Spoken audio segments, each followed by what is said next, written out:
Hi world, it's Dani. I decided to do a video outside today. I waited till it was a little less hot. So I'm Dani, licensed clinical social worker and certified addictions professional, and I have recently basically, I guess, told everyone that I am looking for 5 women, right, to help me beta test my online course for affinities or addictions. And rather than calling them an addiction, I call them an affinity. So an affinity for alcohol, an affinity for unhealthy relationships. And then I realized, what if people, or women specifically, don't know if they have an affinity for unhealthy relationships? What does an unhealthy relationship even look like? And I thought I should probably do a little video on that.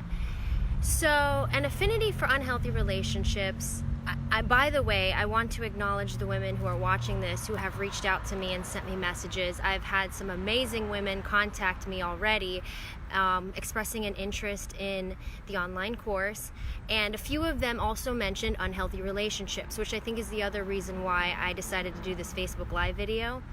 So an unhealthy relationship doesn't necessarily mean a physically abusive relationship. It can include that, most definitely, but, and of course emotional abuse, sexual abuse, verbal abuse. Those are all absolute qualities, right, of unhealthy relationships. But unhealthy relationships don't necessarily mean physically, emotionally, or verbally abusive.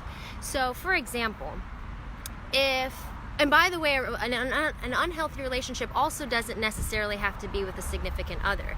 An unhealthy relationship can be with our parents. An unhealthy relationship can be with friends or acquaintances, a sibling, or a significant other. So some examples I'll give you could be with friends. And let's say these friends are actively engaging in our affinity. For example, alcohol. If they drink alcohol to unhealthy extremes, or if they engage in shopping or food or drugs, and you have made the decision, or we have made the decision, not to engage in that affinity anymore, it becomes unhealthy for us. So whenever you're looking at the relationships you have, or we have, I like to say we and us because I don't ever want it to sound like you know? So if we take a look at our relationships that we have, looking at, are they conducive to our abstinence or recovery from our affinity? And if the affinity is an unhealthy relationship or relationships, looking at, is it conducive to supporting you in who we want to be, in our mental health, our physical health, our emotional health, and our spiritual health. In some of my past group therapy sessions, I've expressed that to a lot of my clients and patients. In my opinion, I feel if there's a harmony or a balance between physical health, emotional health, mental health, and spiritual health, then there won't be a need to engage in that addiction or affinity anymore. Let me think. Some other examples could be making decisions that are not in alignment with your integrity. So for example, if I give my word to do something and I go and I do something anyway, and if there's other relationships involved in that or other people involved in that, then it is important to step back and look at, how is this helping me or supporting me in who I want to be, in the things that I want to do. So that can be as well an unhealthy relationship as well. To give you some personal examples of my case, I've had in the last few years, I had friendships and relationships with people who were engaging in affinities, essentially, that were not in alignment with what I was trying to do and the person that I was trying to become. And so I had to sever those relationships, and I had to no longer be friends with those people.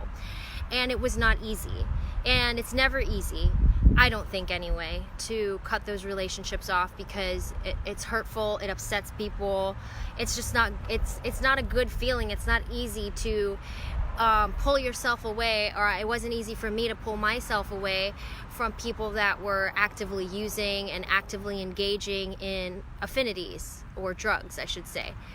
So whenever that happens, I want women to know you're not alone. It's not easy to get out of that relationship, whether, like I said, whether that relationship is with, it's an intimate relationship or it's a friendship. These were friendships And to this day, it's still sad, it's unfortunate that I'm not able to be friends with those people anymore. I've also lost friends in the last few years because I made the decision of not drinking, and friends who do still drink and, you know, are kind of at the watering hole or at the bar, they don't see an interest in being friends with me anymore because I don't drink anymore. So, and being okay with that, you know, and so unhealthy relationships, my whole point, I say all this to say, is that unhealthy relationships don't necessarily have to be physically abusive, although it obviously includes that. Taking a look, stepping back and seeing unhealthy relationships as, is it conducive to your mental health, your physical, your emotional, and your spiritual health? Is it supporting you in the person that you want to become? Is it supporting you in maintaining your integrity with yourself as well? You know, taking a look at our relationship with ourselves is really, really, really important. If I'm telling myself I'm going to be loyal and do X, Y, Z, but then my actions say otherwise, then I'm in something called cognitive dissonance. My actions are not in alignment with my thoughts. So this is just a small piece on unhealthy relationships and taking a look at what our priorities are and whether those relationships support it. So I hope all that makes sense. If you're interested in learning more, please feel free to contact me here on Facebook.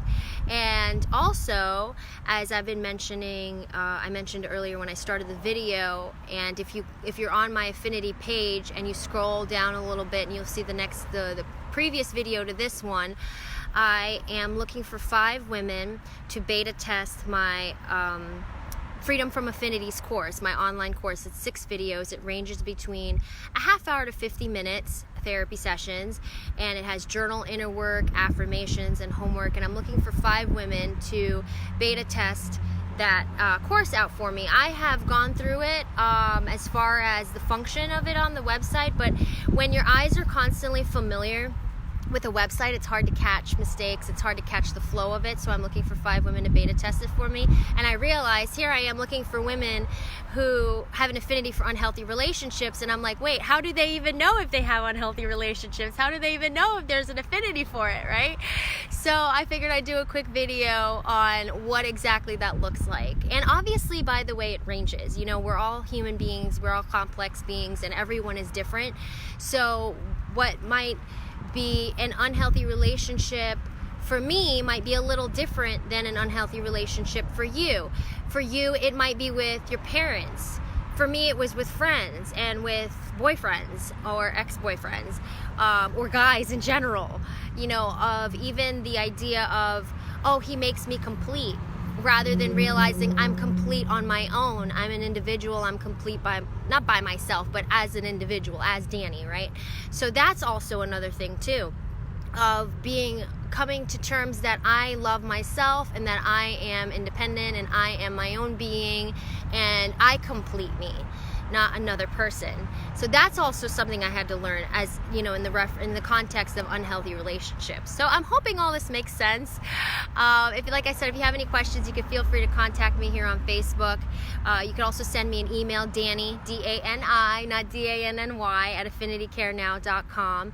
And if you or someone you know, a woman preferably, may be interested in beta testing my online course, Freedom from Affinities, please let me know.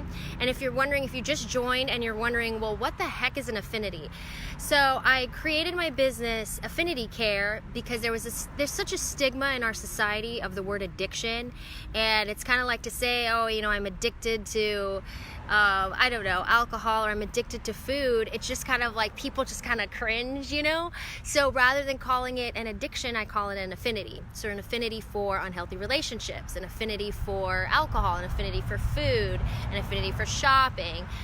So in the coming days, I don't want to make promises I can't keep, but in the coming days, I do want to do a Facebook Live video of a little bit of an explanation of each affinity, because here I am expecting everybody to just know what an affinity for an unhealthy relationship looks like. And some people might say, well, I don't even know. Am I in an unhealthy relationship? Is this unhealthy? Me not having any friends at all and only dating this one person and not venturing out and having my own life, is that unhealthy? And that's another sign, that's another thing of unhealthy relationships. Do you have friends? If we don't have any friends and we're only with this one person and we have no connection, right? If stuff were to hit the fan, who are you going to call? If your answer is, well, I don't really have anybody else to call, that can be a sign, you know. So I'm trying to think of some off the top of my head. I guess I should have like a little index card, but I wanted to speak from the heart as far as unhealthy relationships, because I really don't like telling people, you know, you have a problem. I'd rather share with you my personal experiences, and then you say, you know, I can relate to that. That makes sense. Or, you know, that totally doesn't make any sense, Dani. What the heck? I guess I don't have an affinity for unhealthy relationships. So anyways, thank you so much for watching. I hope you're having a great day so far.